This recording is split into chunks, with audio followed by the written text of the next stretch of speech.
So you're able to see what's going on here. But let's go ahead and get started. I want to thank you all for joining us today. I know this has been a weird, crazy, surreal, like something out of a movie kind of deal going on. So I'm happy you're here, and I hope we can help in some way. So let's go ahead and get started. Okay. Oh, gotta get back signed in. They signed me out. Okay. All right. Just so you're aware, if you are happy sitting at home and you're taking notes, by all means, I encourage you to do so. I also encourage you, I will have a Google Doc of this, anything we talk about today, and especially questions and answers. I've got you muted right now so that we don't hear feedback from everyone. However, if you have a personal question, if you need me to stop, don't be shy. Just unmute your mic and say, hey, Steph, time out. I need some help. It's fine. We're going to figure this all out together. So we're going to go ahead and get started here. We're talking about video tools today that you can use to connect with your students. We're going to talk about one of them today that we're using right now, which is Zoom. All right, so a little bit about me. Thank you for joining us. My name is Stephanie DeMichele. This is my 4th year with the Educational Service Center of Northeast Ohio. I am, oh, you know what? Hey, Carrie Albrecht, you're the first person I'm seeing. Could you give me a thumbs up? Can you see the whole screen? Or do you see people's thumbnails on the side? Wait, hold on, let me unmute you for a sec. Don't you like when someone gets called out? You can go ahead and unmute yourself, please. Gotcha. I still see everybody on the side. You still see everyone on the side, so you're not seeing what's on this screen right now. But I do see the screen. I see you and all of your beautiful things that you've done. Oh, okay. Well, thank you so much. I do have the full page, but I also see everyone. Okay, cool. Great. Thank you. Because I see it differently from a presenter view. I appreciate it. Thank you, Carrie. Sorry to call you out on everything. That's fine. Actually, I think what I might do, okay, so we don't have any more joining right now. Okay. So this is me. I was a former high school English teacher. I took some time off to raise my kids. I was a gifted and talented teacher. I had my first paperless classroom in 2008. I was a tech teacher and a tech coach. I was a district tech coach, and but my passion is curriculum, and I love doing what's called digital do-overs. So taking something that's been old and tried and true, paper version, and updating it for the 21st century. If you have any questions, you have my email address, but if you have any questions about any of those educational platforms there, I'm more than happy to go ahead and share those ideas for you. Okay, let's see here, some on my screen if you mouse. So thank you. I'm not going to always be able to check the chat while I'm talking, so this is a collaborative effort. So for example, Ryan, to everyone, thanks for sharing that, Ryan. Help each other out if you see stuff in the group chat, and help each other out. I do appreciate it. Thanks. Okay, we're going to talk about 4 things today. We're going to talk about the idea of using our video Hangouts for community, best practices when using them, the tools, and finally I've got my timer here. I can't tend to talk a lot, but I'm going to allow myself 10 minutes here at the end for questions. Okay, so let's get started. What we are lacking right now is a sense of community. A classroom is a community, and in this strange new world of distance learning, things can be a little weird. This quotation, if you are on Twitter, I have been relying for the last 2 weeks, I've been on Twitter solely just to get great ideas, to connect with other educators, to, hey, troubleshoot, what worked for you, what didn't. If you are not on Twitter, I strongly encourage you, this is the time to do so. You will never find a better personal learning network. My greatest ideas always come 90% of my good ideas come from other educators I connect with on Twitter, and it's really easy. If you are new to Twitter, sign up, follow me. You can start following people I follow. But anyway, that quotation was, the idea that came to me for this was because last week I was on Twitter, and this particular tweet really resonated with me. The idea of when she says, you know what, we found that even this digital generation really does crave FaceTime. And what I like here, she said, is that my elementary school, middle school kids need more scheduled face-to-face time.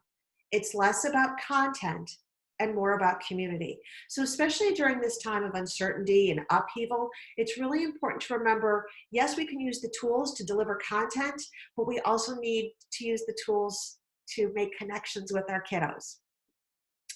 So what started this tweet, and I'm going to share a few of them from this thread that I was following last week, was Jennifer Gonzalez from the Cult of Pedagogy, who I'm a huge fangirl of hers. But she says that as schools, what happens here, as schools try to provide instruction during school closures, what's working? She wanted to share best solutions out there, especially from schools. So all of a sudden, everybody, because it's Twitter and everyone's got an opinion. So these are some really great ideas that I think were shared. And I think this is how I just kind of wanted to start off, the idea of building community. Annette Lang here says that they prefer FaceTime, and that what she's doing, instead of just delivering lectures, is doing small daily checks with her students versus and better completion rates when students have an opportunity to connect. Rod Flynn says that kids want face-to-face interaction. So whatever you think the appropriate workload is, yeah, you can assign 50 minutes of work like you would do in a regular brick and mortar classroom. But the idea is that whatever you think is it, to cut that in half and maybe open yourself up in a Google Hangout Meets or Zoom to meet your students where they are. Also, Naomi Gonzalez said she has older students, and she created a conference schedule, which actually my son, who is a senior in high school, that's what he is doing right now. He is, excuse me, just a second there. His teacher, his math teacher, is setting up conferences. So he'll work with 4 students at a time or 6 students at a time throughout the course of the day. This is also certainly helpful for differentiation. I think this is really key. You don't necessarily need to meet with everybody at once. You can certainly set up a conference schedule for your students. Another good idea is just Hannah. Hannah said she has a standing video check-in in the morning. A lot of teachers are just saying, hey, good morning, I'm here, how are you, morning announcements or Monday meeting. And she also makes herself available all day long during office hours. It also is important, you'll see here, for the kiddos too. It's great for the kiddos to be able to reconnect. Andrew Chu says that simplicity and support are key. Instead of having teachers lecturing and instructing, they're providing activities after the meet. You know, they're getting away from that idea, and they're creating live work sessions during the online meetup. So that's a really cool idea to try as well. Finally, Diane Hammer says she obviously has elementary school. She's using her video time for like recess, and the kids get on and share and connect and tell jokes. It could be trivia. They could play games online, but giving them a little idea. They're using Microsoft Teams, which I have not used because I'm mostly a Google user. But these are some really great ideas. When we think about connecting with video, we think about just delivering instruction. But I cannot stress enough the importance of really defining a community with your students. Okay, I'm going to just take a quick break here for any questions. Anybody have any questions? If you'd like to unmute. Questions? Okay, we will go forward. So the point is that yes, especially during this time, we are better together. And it's crucial to remember not just to be focused on delivering instruction, but connecting as well. Okay, on to our second topic. Some ideas, before we even discuss the tools, let's discuss some best practices. Okay, So here's the thing. I am Gen X. Some teachers are baby boomers. Some of us are Gen Z. Some of us are millennials. And it's just the way it is. And we know that the selfie generation, which is our millennials, we know that our selfie generation is very happy taking pictures and putting themselves out there, as we're a little less comfortable with doing that. So I've seen a lot of teachers say, I can't video myself. I'll record something, but there's no way I'm going to put my face in a screen. Well, research has shown that our students, need that connection. They feel much more comfortable. Yes, they can hear our voice, but they also need to see our face. So it may be kind of cringy to sit there and record yourself. And you don't have to be in full hair or full makeup. I was talking to a teacher yesterday on Twitter who said, her kiddos laughed so hard when she got on for their daily meeting and she had just showered and had no makeup. And she's like, hey, I'm working from home. This is the way it's going to be from right now. So and totally got over herself and took a video. So remember that it's important for the kids to see your face. It really does, especially K-12, doesn't matter what age. Especially for some of these kids, my quick story, my cousin works at an inner city school in Toledo. And she said just even getting on and the kids, she's their constant. So being there for them every day has been really important, even more so than the content. I wanted to share this idea. This was just from this Monday. Cynthia Richards, as you might know her, she's a teacher in North Royalton. So she took her morning meeting. She's one of my favorite teachers. She's always willing to try something. But she held her morning meeting on Zoom and was able to connect with everybody. And the kids, you can see, were just kind of happy. And some kids shared their house or brought their parents in, and they had a nice community meeting to connect. So that's another thing to consider. This infographic from Matt Miller from Ditch That Textbook, I'm sharing with you because this is more for while this says this is about meetings, and specifically with Google Hangouts Meet, I think it's applicable to all things. So, if you're using Google Classroom or if you're using, your own website, send out an idea to kids, send out that agenda, make one person in charge. Think about it. We don't have classroom jobs anymore like line leader or, holding the laundry baskets that take lunch into the cafeteria. Assign each kid a different day to be the note taker. Give them a job. Make sure to mute your mic so you don't get background noise. Use the chat to ask questions. The moderator, like I did with Carrie, as you saw, calls on people to unmute the microphones. We will be making a copy. Hopefully, I have to tell you, I'm new to Zoom. I've been using Google Hangouts Meet, but I'm always telling teachers they need to try something new and be brave. So here I am trying something new. This is only my second time using it. So we're going to get that copy of the chat transcript to you as well. And finally, which I am still getting used to, I kind of keep looking over here, but you always want to make sure that you're looking into the camera and not necessarily at the screen. Okay, so here are some other good ideas you might want to consider when you're using these video tools for conferences or connecting with students. The idea of a bell ringer. As you saw today, not everybody's going to arrive at the same time. Some people will be late. So if you had a bell ringer activity like you would in a normal brick and mortar classroom, why not have it like I had the Padlet, just a way for kiddos to connect and like in your waiting room, just share your screen, put some directions up there, and give them something to do.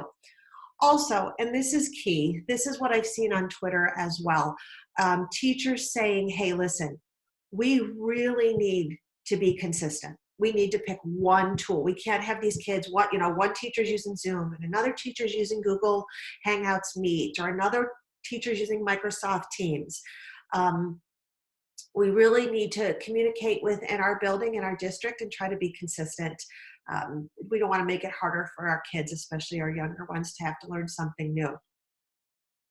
Hold on, I think I just saw a chat here, or a question. Okay.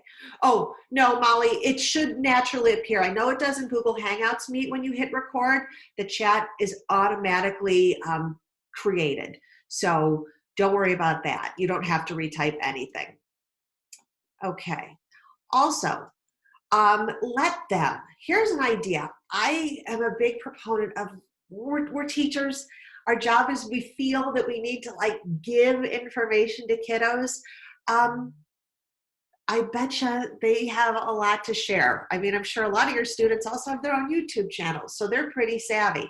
So why not allow them the opportunity to demonstrate their learning by sharing videos with you?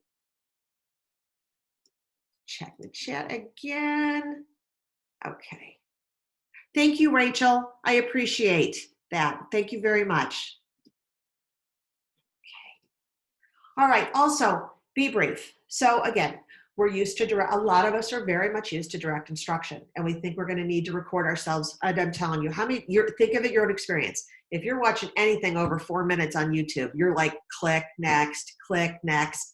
So resist the urge to recreate everything, these long-winded videos. So be brief, but if you have to, I get it. If you're a high school teacher, you probably have more content. I would recommend Khan Academy, YouTube playlists. There's plenty of things out there, but if it's very important that you want to do it yourself, I recommend that you break your videos into 2-3 minute segments. 5's pushing it, but that's okay. But break them into chunks and then create like a check-in activity, a quick pulse check, a formative assessment for students to do after each video. Also, and I do this myself with my online courses, I tend to hold weekly office hours. Now, again, I don't have daily students, so it's not a bad idea to consider holding office hours so that, hey, maybe kiddos don't want to be in a group chat sharing everything, but they could do an office hour with you or sign up for a conference time. So those are some ideas we can try as well. Any questions? Anyone would like to unmute and ask a question here? Okay, forging ahead. Let's talk about the specific tools. Now, I'm going to go back and forth with some things here. So I'm going to get out of that for a second. Okay. So we're going to talk about the tools because I'm going to share them myself, how I have used them. Now, the first one I think I have not, like I said, I've not used Microsoft Teams before. But if someone has, that might work well for you. I very rarely work with districts who are Microsoft, although that is becoming more common. Most of the districts with whom I work are Google districts. So the easiest thing and the most common thing we can use, I beg your pardon, is either Google Hangouts, and you may be hearing, what's the difference between Google Hangouts and Google Hangouts Meet? Well, it's going to eventually just be Google Meet, but they're sort of transitioning. So it used to be Google Hangouts, which was kind of, good for Google, Google users for education. And now they made Google Meet because Google wanted to get into the business side of things like Zoom.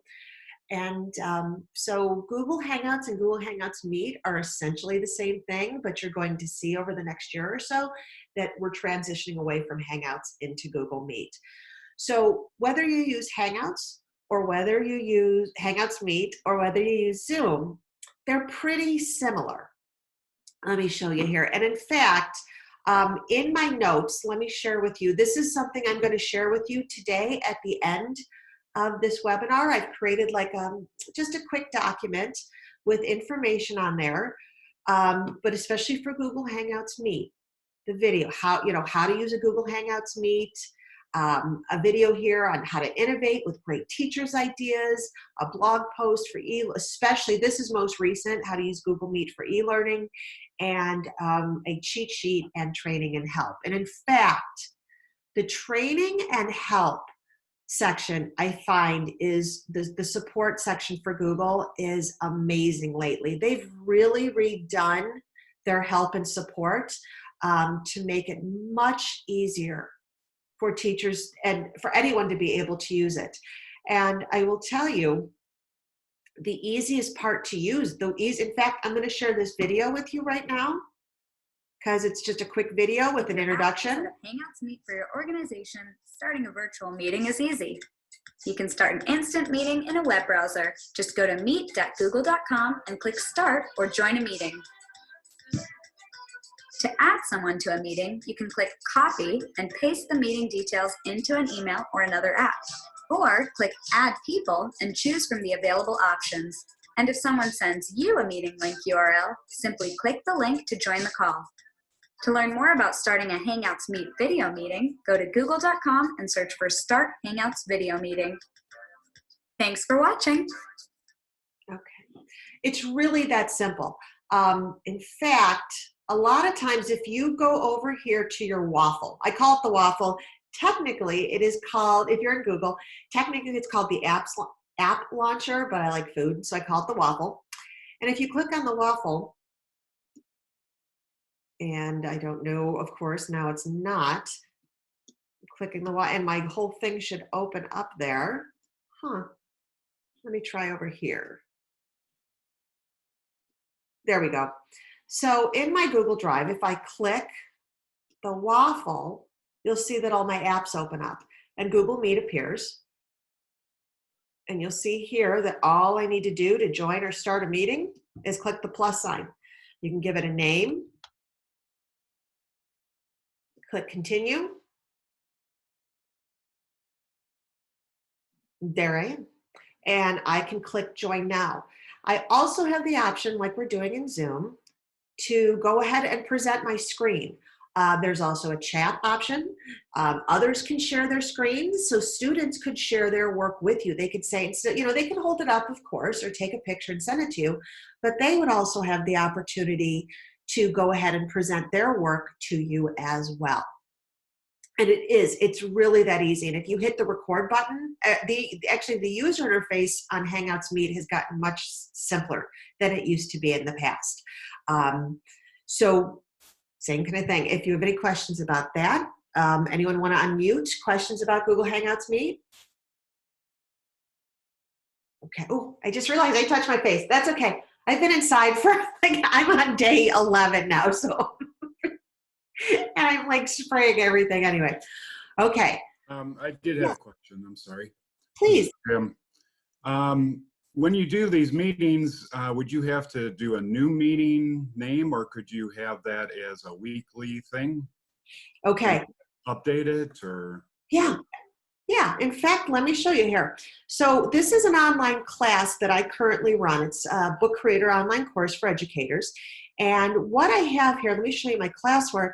I have a link here in the course materials to my virtual office hours. So it's a link that I have that I use all the time.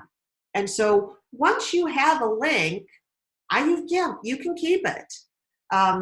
And it can be your link that you can use all the time. Okay, thank you. You're welcome, my pleasure. Okay. So, and like I mentioned too, it really is that easy. And if you have any other questions, the Google Help Center has become super easy. If you go to support.google.com, you can go in and check anything. And their trainings, they've got a quick start guide right here. Level 1, how to start and even join, how to collaborate. All right. Customizing video meetings, sharing your resources, managing, and troubleshooting. So it's really easy. The user interface has made it much, much easier. The other tool that, and by the way, Hangouts Meet now is, if you are a Google for Education user, it should be free within your district. For now, Google Hangouts would only hold about 50 people. I do know since the latest update, because of COVID-19, they are now opening it up to 100 people. I'm not sure how long that will last, but it is currently at least until the end of the school year. I think they said until July 1st. Also, there's Zoom. And if you've used Google Hangouts, like I said, I've used Google Hangouts before, Hangouts Meet, and Zoom is not that much different. So it's the same. And there I've provided a link to the tutorials as well in our notes section. I've got video tutorials here for you. I also have a step-by-step guide. They also just recently, again, in light of COVID-19, have created this blog on how to use it. Some really good tips and tricks for online learning and tips and tricks for teachers educating on Zoom. If you'd like to if you want to take a look at this right now, I'm not going to like hold it till the end. The link to it is bit.ly/SD video tools. So you can go ahead and look at it right now if you want. I'm fine with it. If you wanted, if you're familiar with Hangouts Meet, or if you're familiar with Zoom and I'm kind of boring you, by all means, go ahead, go a little bit rogue and take a look at some things. But Zoom was really pretty much the same thing. Also, what's really nice is that because of COVID-19, now Zoom is actually more of a business tool. And because of COVID-19, they've opened it up and made it free to everybody for the foreseeable future. I know it's not going to, when all is said and done, I don't believe this is going to last, the free versions are going to last so long. But for right now, it's kind of nice to have them. So I say, take it while you can get it. But here's the thing, again, you don't want to get too used to a tool that might not necessarily be free. Also, Zoom, you can, for the free version right now that they're offering, you can have up to 100 students. And it is the exact same thing. It's joining, they have these video tutorials, you join them, you can schedule a meeting within the website. Their whoops, I'm gonna show you the video, sorry. Scheduling a meeting on the Zoom website is a quick and easy process. After logging in, select My Meetings and then Schedule a Meeting. From here, you can select the topic for the meeting. If you'd like to use this meeting repeatedly, select a recurring meeting. Otherwise, select the date, time, and duration for your meeting. You'll have various options such as turning on the host video by default, turning on participant video by default, and audio options. You can also enable a password for the meeting, allow others to connect before you as the host start the meeting, mute others upon entry, or use your personal meeting ID. After selecting Schedule, you'll be able to invite others by Google Calendar, Outlook Calendar, or Yahoo Calendar. You can also copy the invitation, which will allow you to copy and paste the invitation to others manually.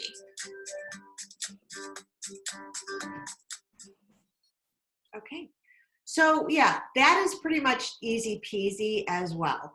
And what you'll see too is the idea in here, how to, the meeting controls, how to schedule it, giving privileges, and the same thing, sharing. It is this exact same thing. Nice chat feature, a recording feature. I like the idea of recording, especially today. So for example, when we put these webinars together, we had no idea how many people were going to sign up. So it was nice that we're able to record this and just send it out to people. So that's another option. You might want to consider recording for your students, for those who, this is a consideration when you think about it. I'm living through it right now. I have my college sophomore is home from Ohio State for the rest of the year. My high school senior, there's me working from home. And we are running out of bandwidth. We're fighting over bandwidth. So you might want to consider recording things so that students could watch them at different times.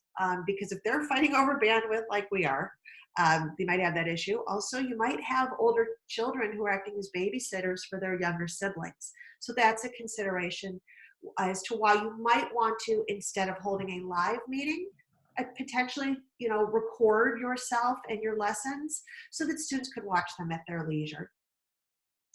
Any questions? Okay. Let me check the chat here real quickly.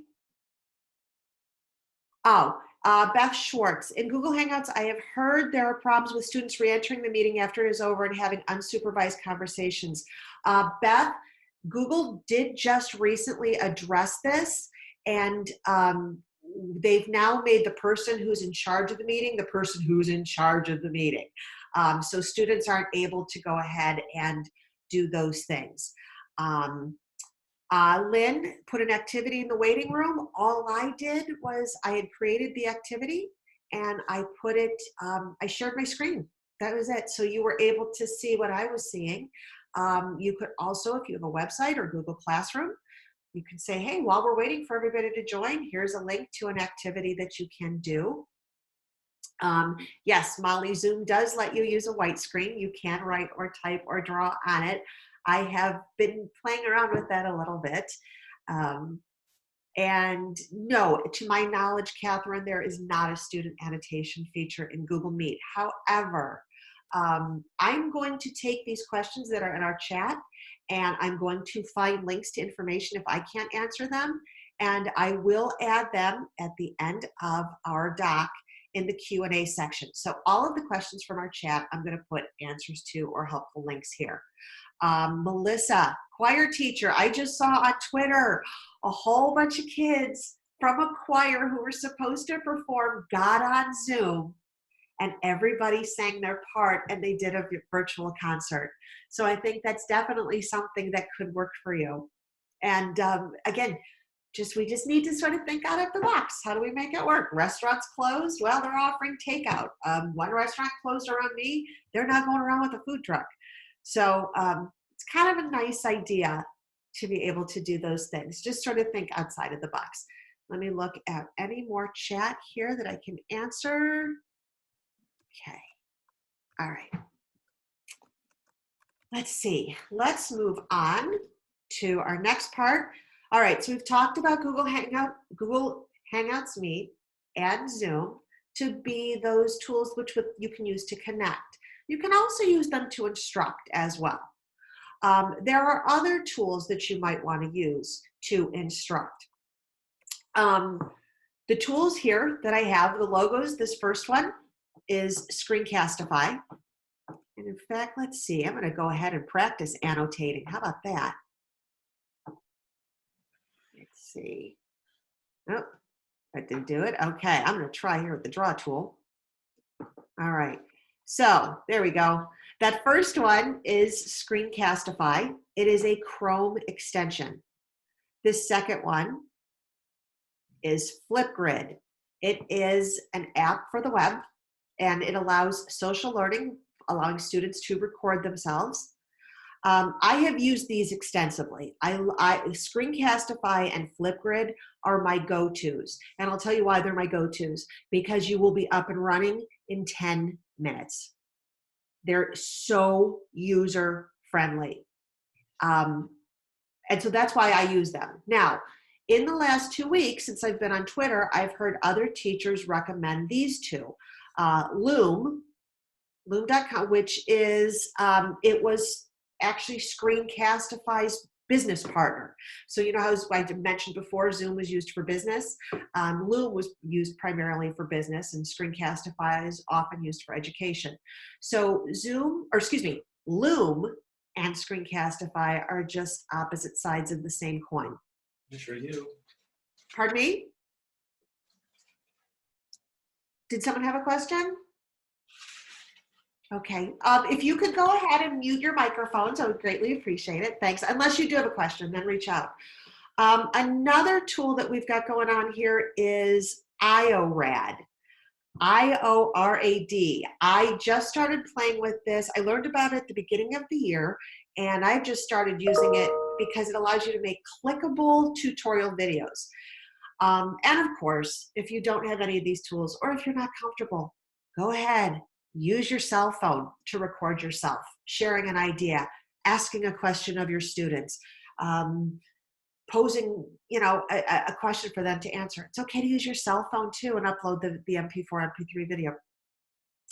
I will tell you from my own personal experience, if you're new to these things, and I'm going to show you briefly, I'm going to give you a brief demonstration of them.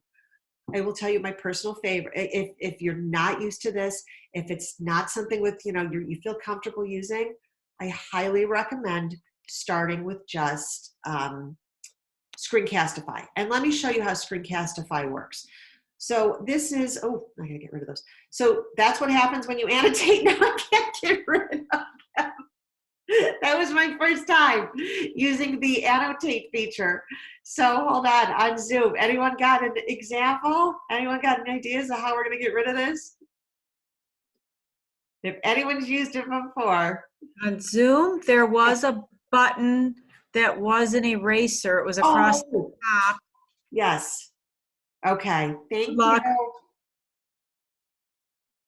Okay, I'm not going to worry too much about that right now because there's the eraser. Thank you. Okay, thanks. Oh, I appreciate, this is an example, and I love this. This is an example of what happens when we have to know everything. We can be brave and try and experiment and use our students to help us learn. Okay, so Screencastify.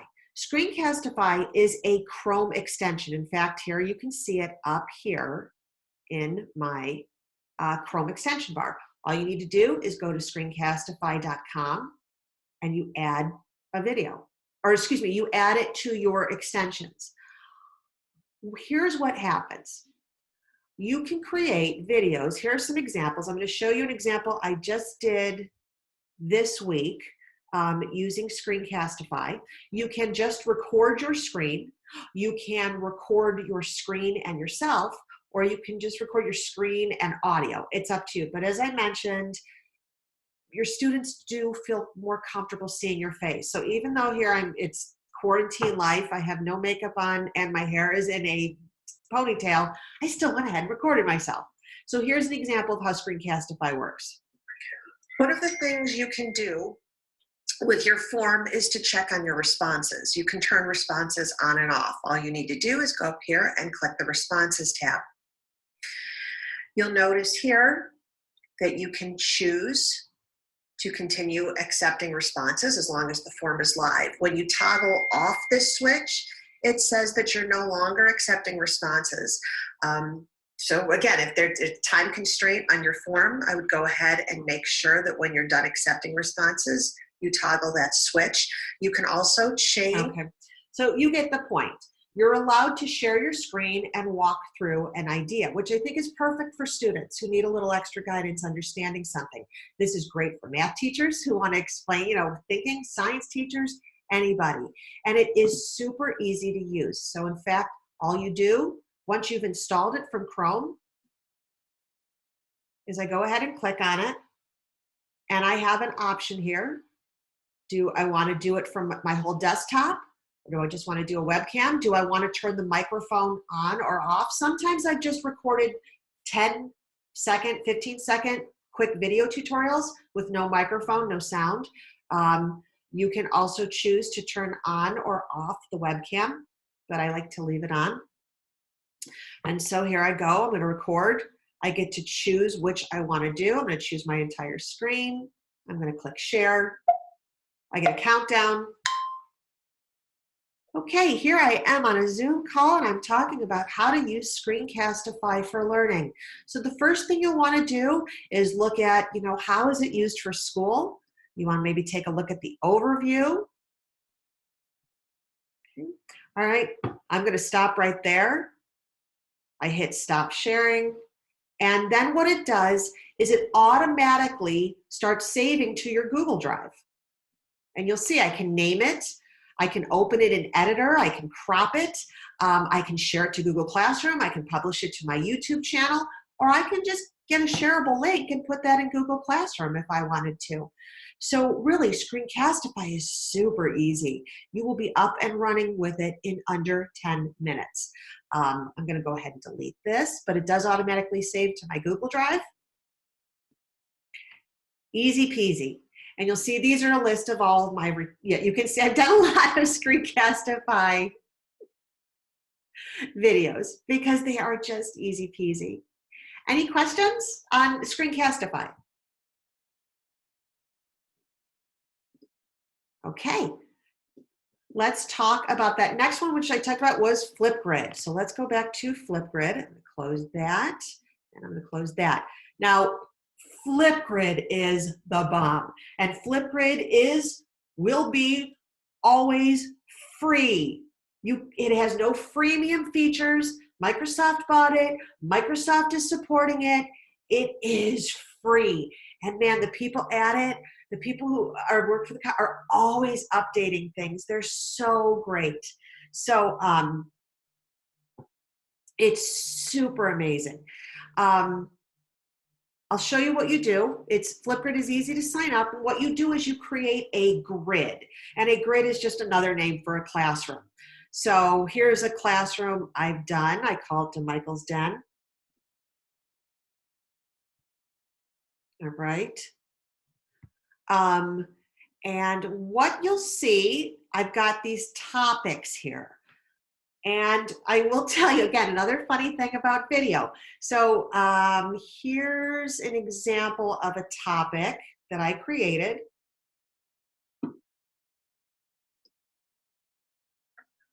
Hey campers, you just read my blog post and I would like your feedback, please. So here's my point, or my question. In my blog post, I said to you, while we may create digital tasks to replace the paper ones, we're still doing old things. We're doing them differently, sure, but we're not doing them in a challenging or engaging manner. A digital worksheet is still just a worksheet after all.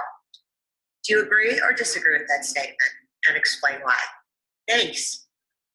Okay, so that was when I had bangs. And that was also when I was doing some professional development.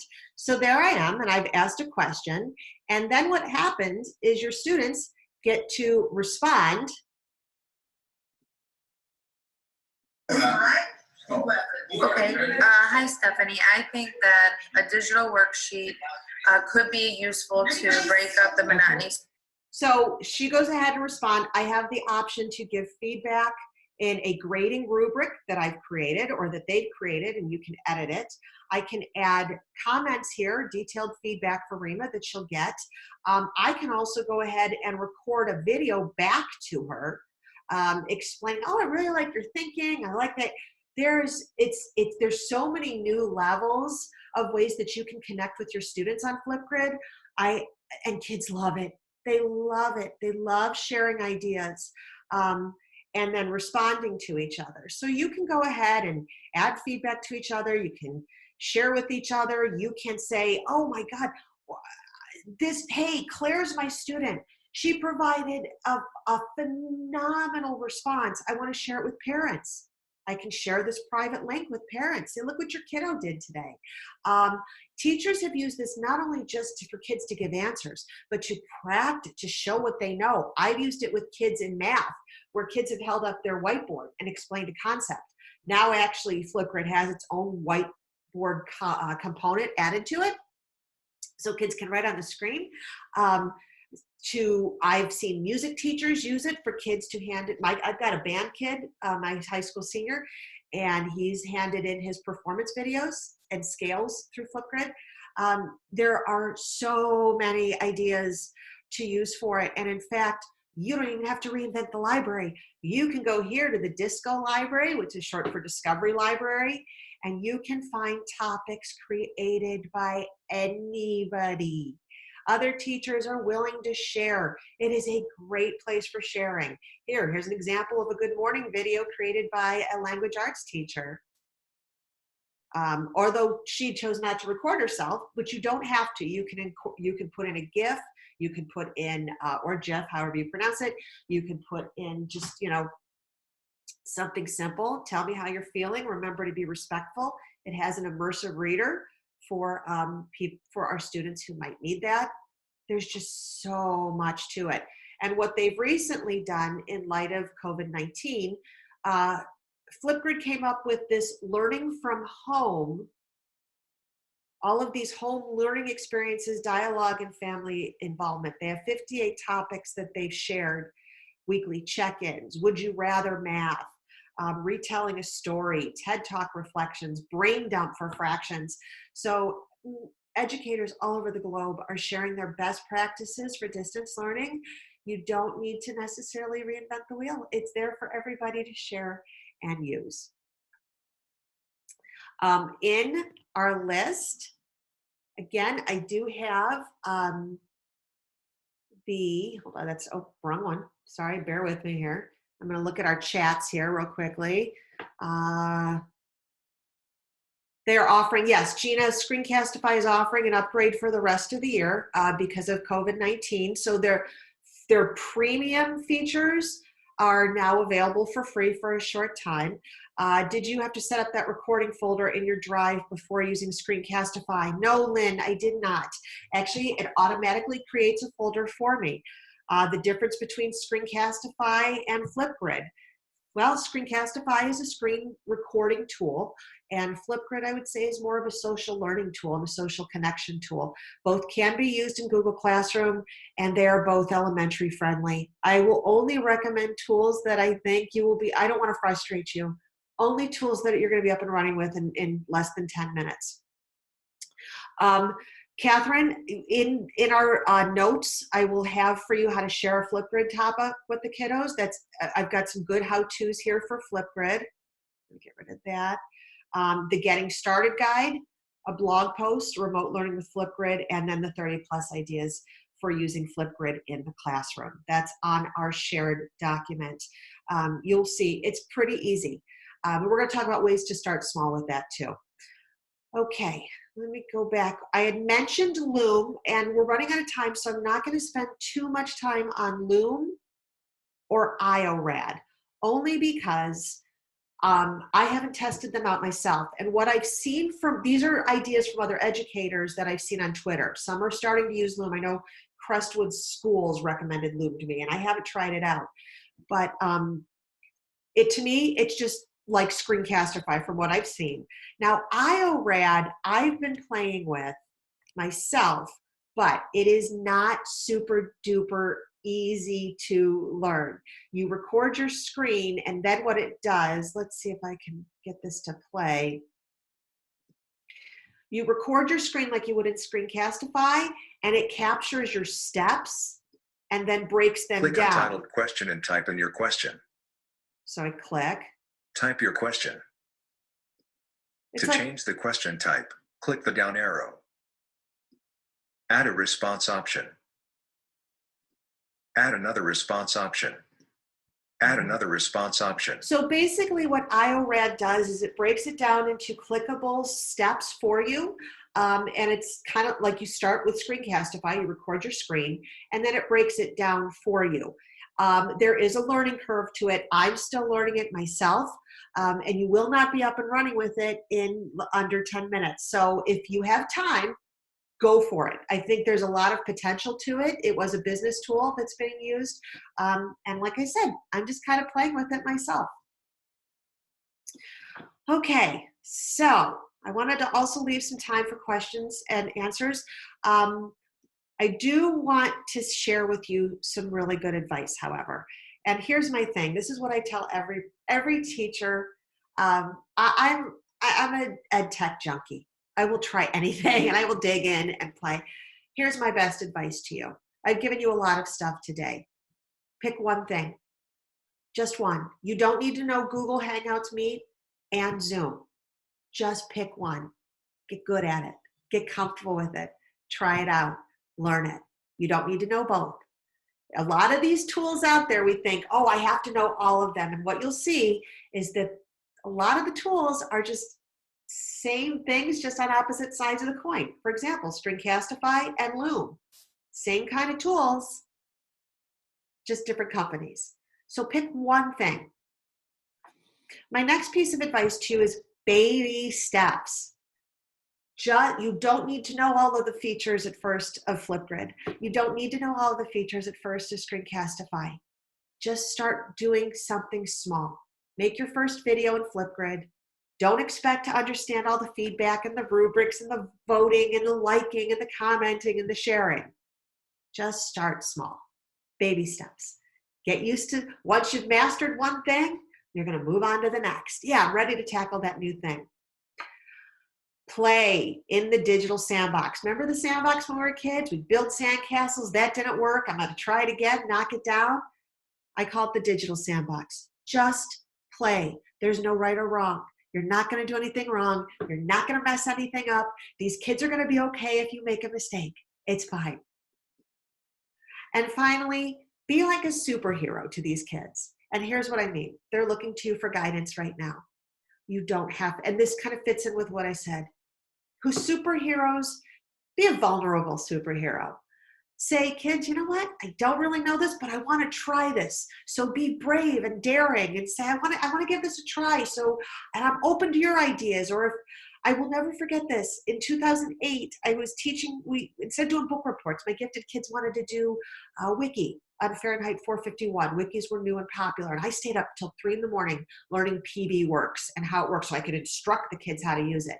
And then all of a sudden we found out, oops, 2 kids could not edit the same page at the same time. And I panicked, like, because they're looking at me, they're going, what do we do? What do we do? And I'm like, oh my God, I don't have the answers. And then one kid said to me, hey, Miss D, I figured it out. And I was like, oh my God. And it was that moment in my teaching career that I said, I'm never going to act like the know-it-all again. I'm going to show myself being vulnerable. I'm going to reach out for help. And you've even seen it today, that a lot of you have offered some great advice to me and helped me out to figure things. And you're offering great advice to each other. We're better together. I have 2 things I wanted to share with you. One is the video tool, at the video tools document that some of you have already logged onto. I also wanted to share my quick, sorry about that. Hold on, let me go back. My quick start guide to distance learning. About 2 weeks ago, when I saw stuff was really going down fast, I took all of my ideas and did a giant brain dump and made an ebook. And I shared it out on Twitter. It's free. I want you to use it. It's got all kinds of ideas in it. Please, it's not necessarily a one-stop shop, but I've been updating it daily as I get more good ideas from other educators on Twitter. So it's a live document. Please share it with your colleagues, share it with your schools, share it with your peeps. That's what it's there for. Okay. Questions and answers. If you want to go ahead and unmute, feel free to do so. Also, I did want to let you know, this is my contact information. If it is also on that Google Doc that I've shared, reach out to me with anything. My services are here for you. I'm free for you. Like Screencastify, I'm free for you to the end of the school year. So please don't hesitate to reach out with any questions. Okay, speaking of, who's got a question? Unmute yourself.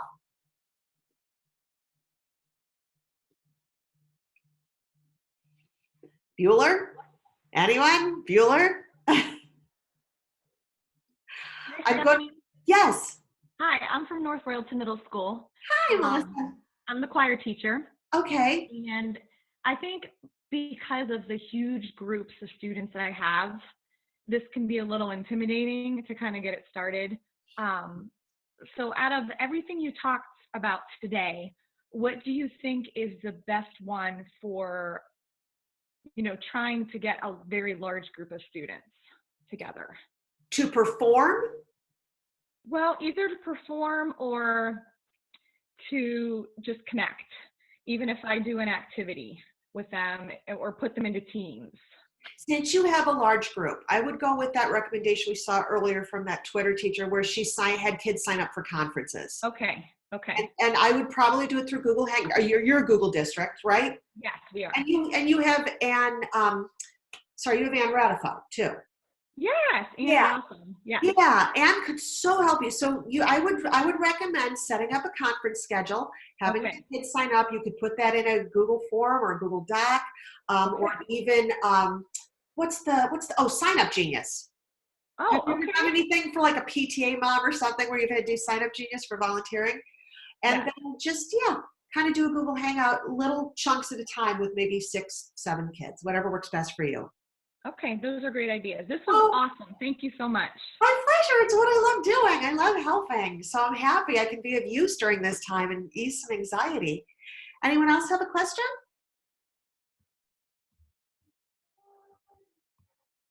Okay. Well, we ended just about on time. It's 12:59. Again, just to point out, if you need those links, we are going to share. I'm not sure how that's going to work yet. This is going to be recorded. I'm going to cut some stuff out of it. What we will do is then put this video webinar on our ESC website, I believe. I'm not sure what it is, but we'll send out an email blast like we did even just to get you to sign up. So it will be coming and it'll be on our website and I'll have all of that information. And I think that's it. So as long as you have that doc, I'm going to continue this afternoon. What I'll do after we hang up is I'm going to work on that doc, take all these questions that are in our chat and add them to our Google Doc. And that'll be a live document as well. You'll see the updates as I make them. So I am just so grateful. If you start using these tools and have any questions, reach out. I'm here. I'm home. I got, my people are driving me crazy. So I'm happy to reach out with other members of the community. So thank you so much. Have a wonderful day. Happy learning, and stay safe, stay sane, and stay sanitary. Bye-bye, everyone. Bye.